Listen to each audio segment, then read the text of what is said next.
Y bueno, seguimos con los temas que nos están llevando en esta semana, que como decía al comienzo ha sido muy intensa en muchos aspectos, en la política, pero también en otro tema que es de una trascendencia, considero yo, fundamental en la vida de todos y cada uno de los salteños, porque ya estamos transitando el proceso para lo que será la reforma de la Constitución de la provincia, de la Carta Magna provincial. Hay una convocatoria, el otro viernes se va a reunir la Cámara de Senadores para dar el primer paso, que es tratar, primero que nada, la necesidad de la reforma, luego pasará a diputados y de ahí recién habrá que entrar en el tema propiamente dicho. Pero mientras tanto, desde distintos sectores de la sociedad, no solo de la política, ya se habla de esto. Y nosotros ahora lo hemos invitado para que nos dé su mirada, porque tiene autoridad para hacerlo, a la doctora Sonia Margarita Escudero. Como ustedes saben, ella es senadora nacional mandato cumplido, pero es fundamentalmente una mujer de ley, estudiosa del tema de la Constitución. Así que le hemos convocado para que nos dé su primera mirada, podríamos decir así, sobre este proceso en marcha. Doctor Escudero, ¿cómo le va? ¿Cómo está, Sonia? Qué gusto. Muy bien, Daniel. Bueno, gracias por prestarse como siempre a la charla, ¿no? Bueno, la idea como siempre, doctor, es escucharla. Así que bueno, ¿cómo está viendo esto? Los puntos que se empiezan a plantear, ¿son pocos? ¿Están bien? ¿Habrá que aumentar? ¿Cómo será la tarea que hará la legislatura declarando la necesidad? La queremos escuchar. Bueno, en primer lugar, lo que hay que cuestionar es el contexto en el que se acelera un debate por una ley tan importante, ¿no? Estamos en un contexto de pandemia, no han llegado las vacunas, se han suspendido las PASO. Eso significa que los partidos políticos tienen que buscar su propia organización interna y su metodología de elección de los candidatos. O sea, en ese contexto, acelerar un debate del que solamente participan los partidos que tienen hoy representación legislativa es reducir muchísimo, digamos, un debate tan importante, ¿no?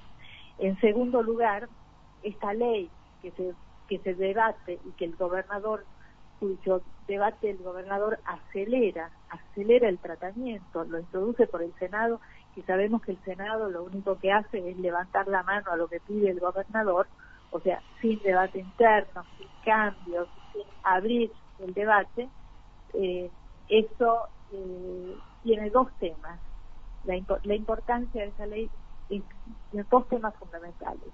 El más conocido es que los convencionales constituyentes solamente van a poder tratar los puntos que la ley apruebe. O sea que la acotación de la reforma depende de lo que señale esta ley de necesidad de la reforma. Y el segundo punto, que es muy importante, es cuál es el método por el cual van a ser elegidos los convencionales constituyentes. Y ya en el proyecto que ha enviado el gobernador dice que se van a elegir cómo se eligen los diputados provinciales. Sí. Nosotros tenemos un sistema electoral que de verdad lo que hace es sobrevalorar el voto rural y subestimar el voto urbano. Y le doy un ejemplo. En la reforma constitucional del 2003, recuerda que fue también acelerado muy rápido, había que reformar solamente el mandato del gobernador para permitir que Juan Carlos tercer mandato. Exacto. Exactamente. Entonces, en ese contexto de aceleración, se conforma un sector de oposición, se conforma el resto de los partidos políticos, y el resultado en votos, considerando a la provincia como distrito único, fue casi un empate. Creo que fue 49-51, algo así. Sin embargo, por el sistema electoral que tenemos, la distribución de bancas correspondió un tercio a la oposición y 2/3 al oficialismo. O sea que con un resultado en votos, en expresión de la ciudadanía casi idéntica, el sistema electoral tramposo que tenemos y ultraconservador lo que hace es darle un peso extraordinario al voto de los departamentos del interior de la provincia con escasísima población.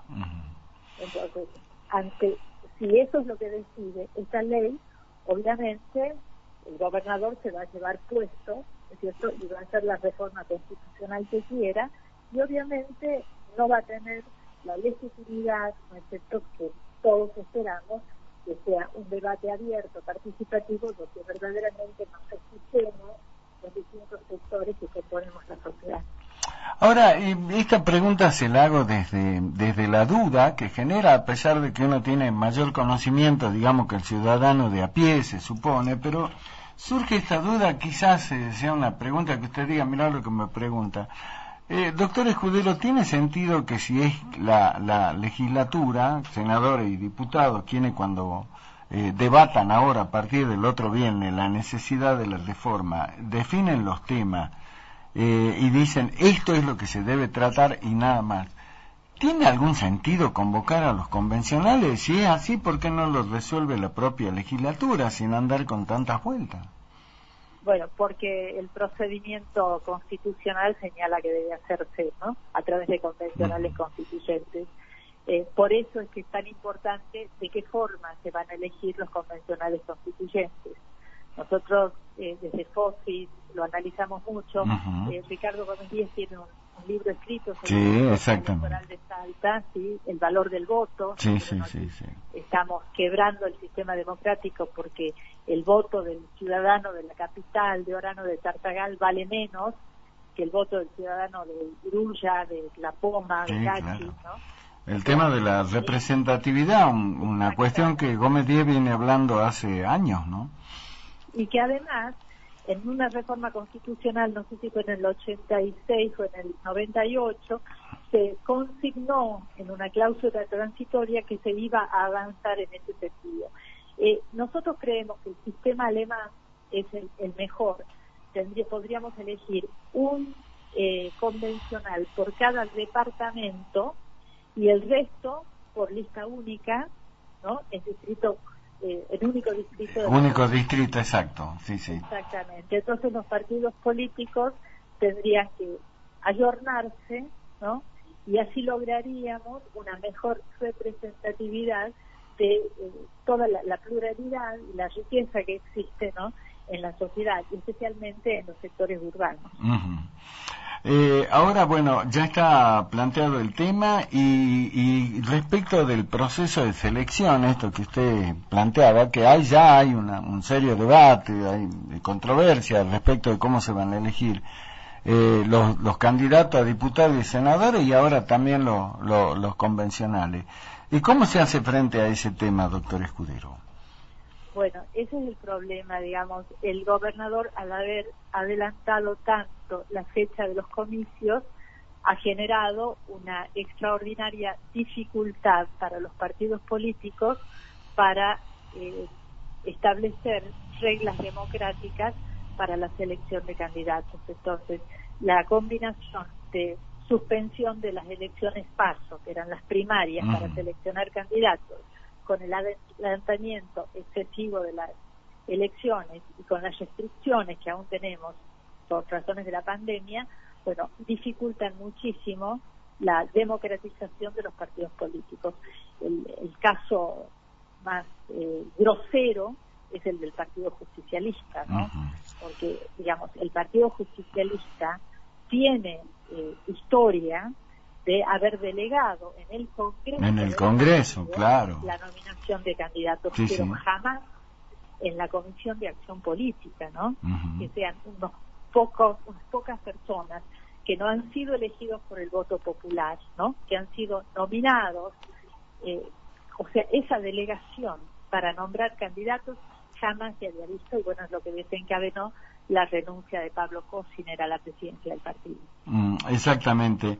Ahora, según su mirada política, más que nada, ¿no?, porque nada más que eso le puedo pedir, ¿Qué van a hacer aquellos sectores que acá se han manifestado, doctor Escudero, en 7 PM? Usted sabe que nuestro programa es abierto a todas las expresiones, y acá con mucha vehemencia, ¿no? Los sectores, llamémosle las agrupaciones de base del peronismo, que exigían las elecciones internas, bueno, quedaron afuera de ese tema.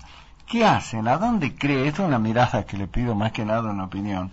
¿Qué van a hacer esos sectores?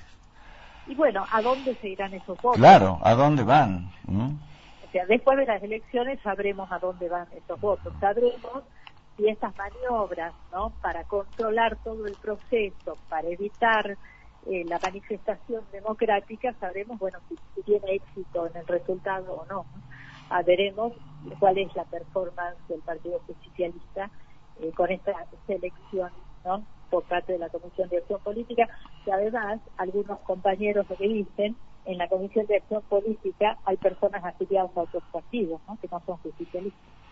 Bueno, ese es otro tema, ¿no? Ese y otra cuestión. Porque inclusive ahora hay un debate que lo charlaba recién con la doctora Frida Fonseca, y le preguntaba, porque hay versiones que dicen que en verdad, que en realidad el Partido Justicialista no debería sumarse al frente de Gustavo Sáenz. Y yo digo, bueno, pero si no se va a sumar al frente de Gustavo Sáenz, ¿qué sentido tiene que hayan hecho todo esto que hicieron con una CAP, digamos, total y ahora con una presidencia del partido totalmente afín al gobernador, ¿no? A mí me parece que la nueva presidencia, digamos, la designación de Miguel Issa está bien, porque de todos los nombres que sonaban, Miguel es el que tiene, digamos, más trayectoria como peronista, ¿no? Y en esta circunstancia me parece que hay una oportunidad de trabajar para la reforma de la Carta Orgánica y para la democratización del partido. La cuestión interesante que se da esta vez es que el presidente del Partido Justicialista no es el gobernador, y eso me parece muy importante. Los partidos políticos no tienen que ser los órganos del gobierno, los partidos políticos son los órganos de la sociedad. Entonces, que el presidente, que el gobernador no sea el presidente del partido, me parece que es una novedad, y me parece que es muy interesante y abre la posibilidad, ¿no?, de algún futuro debate interno, que no se va a dar obviamente en esta elección convocada el 4 de julio. Yo todavía tengo esperanza de que la realidad sociosanitaria obligue a la postergación de las elecciones. Ajá. ¿Por qué sostiene, en qué se apoya con este tema, doctora? Bueno, estamos mirando lo que pasa en el hemisferio norte. Cuando empezó el frío, vino la segunda ola. Sí, claro. Porque cuando empieza, el gobernador ha convocado elecciones en la fecha de mayor frío, o sea, cuando los ambientes cerrados son los que propagan la enfermedad. Entonces, a mí me parece que si no se logra hasta entonces la inmunidad de rebaño con la vacuna, posiblemente estemos en medio de una cuarentena, ¿no?, estricta, y tengamos que postergar las elecciones. Yo creo que la postergación de las elecciones va a depender también del manejo del cronograma electoral nacional. No, sin duda, claro. Bueno, hoy hay un gran debate a nivel nacional para ver si se suspenden las PASO o no. Inclusive apareció, leí por allí, la idea, al menos que estaría gestando Máximo Kirchner, de decir, suspendamos las PASO, pero pongamos ley de lema, ¿no? Como de alguna manera para asegurarse el control político de la provincia de Buenos Aires. Bueno, es un tema bastante complejo a nivel nacional. Sí, es un tema complejo, las leyes de lemas no han sido... Sí, le hemos vivido mucho en Salta. Votan y no sabe a dónde va a parar ese voto, ¿no? ¿Cuál es el candidato? Sí, claro. Beneficiando, ¿no? Uno vota A y termina en C. Ahora, bueno, y políticamente, la doctora Sonia Escudero, ¿dónde está? Yo soy justicialista, nunca he cambiado. Sí, claro. Por eso me preocupa lo que pase, ¿no?, en el seno del partido, me preocupa lo que está pasando en este momento, ¿no?, lo que ha desencadenado la renuncia de Pablo Cocinet, un hecho inédito, digamos, que el Congreso del partido lo haya delegado en la Comisión de Acción Política conformada por personas que no son afiliados justicialistas, la nominación de los candidatos, ¿no? Y lo que dijo el compañero Ucena también me dio escalofríos, de decir que, bueno, que los candidatos van a ser elegidos de los distintos partidos que conforman el frente. Es decir, el Partido Justicialista nuevamente va a ser furgón de cola. El partido que tiene la mayor cantidad de afiliados en las provincias, que tiene una extraordinaria estructura en toda la provincia, en los 60 municipios, va a ser furgón de cola, va a hacer todo el trabajo para que las candidaturas se las lleven los que tienen el sello de pequeños partidos que abonen al frente del gobernador. Exactamente. Doctora, no quiero dejar pasar la oportunidad para pedirle una mirada sobre lo que ocurre a nivel nacional, esta situación de pandemia que complica todo, bueno, pero también políticamente lo que es la figura de Alberto Fernández, esa presencia enorme por atrás de Cristina Kirchner, y cómo está viendo ese escenario. Bueno, yo lo que creo es que el presidente se está manejando bastante bien. Hay que realmente reconocer que ha hecho un buen manejo con la pandemia, porque el sistema de salud no se saturó y todos los argentinos que necesitaron atención hospitalaria la tuvieron. El enorme esfuerzo que está haciendo para adquirir las vacunas, el trabajo muy participativo con los gobernadores, la distribución transparente de las vacunas a las distintas provincias, la renegociación exitosa que hizo con los bonistas y ahora el buen diálogo con el Fondo Monetario, que a contrario de lo que dicen los opositores, que dicen el gobierno no tiene un plan económico, el Fondo Monetario está diciendo, en este contexto de crisis global, de caída del Producto Bruto Global, no es posible diseñar un plan económico. Lo que le pide a la Argentina es medidas para estabilizar la economía, que fundamentalmente es reducir la inflación, medidas para una amplia protección social, justamente porque el aumento de la pobreza está directamente vinculado a la pandemia, y en tercer lugar, medidas para activar el sector privado. Y eso es lo que está haciendo con gran esfuerzo el gobierno nacional, con un contexto político complicado, como lo dice Daniel. Bueno, la vicepresidenta no es el modelo de vicepresidentes tranquilos a los que estamos acostumbrados, ¿no? Sí. Figura de segundo nivel. Bueno, aquí la vicepresidenta ha sido presidenta 2 veces, o sea, es la que seleccionó, ¿no?, el candidato a presidente, y hay en la coalición gobernante una pluralidad ideológica, podríamos decir, la radicalización, ¿no?, del kirchnerismo duro, la avidez y el apuro de la cámpora de ocupar todos los cargos, y por otro lado la mesura de Alberto Fernández, la mesura de Sergio Massa, ¿no?, que busca no repeler a la mayoría de la población que se ubica en el centro, ¿no? La población en la Argentina no es radicalizada muy a la derecha o a la izquierda, ¿no? Nos gusta la moderación, nos gusta que haya progreso, pero que haya un progreso con evolución y no con revoluciones violentas. Doctora, la última tiene que ver con esto de la penúltima, porque en realidad la última tiene que volver al tema de la reforma.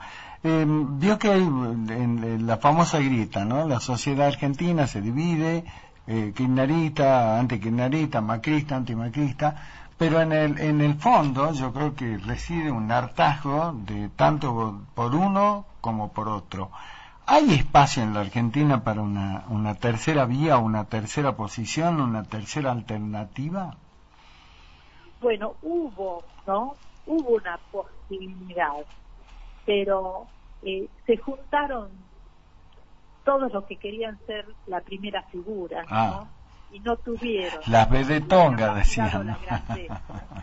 Y esa capacidad y grandeza la tuvo Cristina, porque Cristina aceptó ser segunda y elegir un primero que fuera potable para la clase media argentina. Y bueno, y esa fue la fórmula del triunfo. Entonces, hay siempre posibilidades para la renovación, hay siempre posibilidades para buscar otro camino, pero bueno, no están dadas las circunstancias, por lo menos no en el país, en este contexto de pandemia tampoco. Habrá que ver cuál es el resultado electoral hacia fin de año. El presidente seguramente tendrá una buena mayoría, si logra la salida de la pandemia y el crecimiento económico, ¿no? Exacto. O sea, estos dos temas van a ser fundamentales. Si fracasa en alguno de los dos temas, posiblemente haya un voto en contra. Y también la ciudadanía está muy atenta a lo que hagan con el Poder Judicial, ¿no? O sea, cualquier intromisión en la justicia, cualquier maniobra para garantizar impunidad, me parece que va a recibir un voto castigo, ¿no?, por parte de la sociedad. Exacto. Me parece que hay que estar muy atentos a lo que pase. Exacto. Y ahora sí. Yo tengo esperanza, ¿no? Tengo esperanza de que la Argentina se recupere. Ya nos ha pasado tantas veces, ¿no? Es lo que queremos todos, pero por ahí lo vemos cada vez más lejano. Es como que nos van alejando el arco, ¿no? Como dice, se corre el arco, nunca podemos hacer el gol porque siempre lo corren más allá y más allá. Pero bueno, es como dice, hay que tener la expectativa. Y la última, doctora, ¿va a ser convencional? ¿Va a buscar un espacio, un lugar para estar entre los convencionales? Obviamente, si soy justicialista y la Comisión de Acción Política ha decidido nominar a dedo, no creo que haya espacio, ¿no?, para una candidatura. Y aparentemente estarían todas las casas echadas, ¿no? Yo creo que lo que plantea en cuanto a los temas de modificación de la reforma son absolutamente insuficientes, pero además son peligrosos, porque en realidad con el pretexto de reducir mandatos como si eso fuera el único problema, lo que hace es consolidar un modelo conservador que le quita decisiones a la política y se las da a poderes que no son controlados por el voto popular. Claro, porque ese es el tema, ¿no? Porque yo decía, bueno, se supone que quienes asuman tamaña responsabilidad de modificar nuestra Carta Magna, que no debe ser por una cuestión de coyuntura, sino que hay que apuntar a, por lo menos digo yo, 2 décadas. Bueno, se supone que tienen que llegar aquellos que por lo menos sepan de qué se trata, ¿no? Bueno, es que me parece que no esa es la intención de los que están decidiendo esto. La intención es que lleguen aquellos que van a levantar la mano a lo que el Poder Ejecutivo les indique. Exactamente. Doctor Escudero, como siempre, un gusto charlar con usted. Lo seguiremos haciendo en el marco de todo este proceso que se está iniciando. Así que bueno, le agradezco la gentileza de siempre y bueno, como digo, seguiremos charlando como lo hicimos siempre. Gracias, Sonia. Muchas gracias, Daniela. Adiós.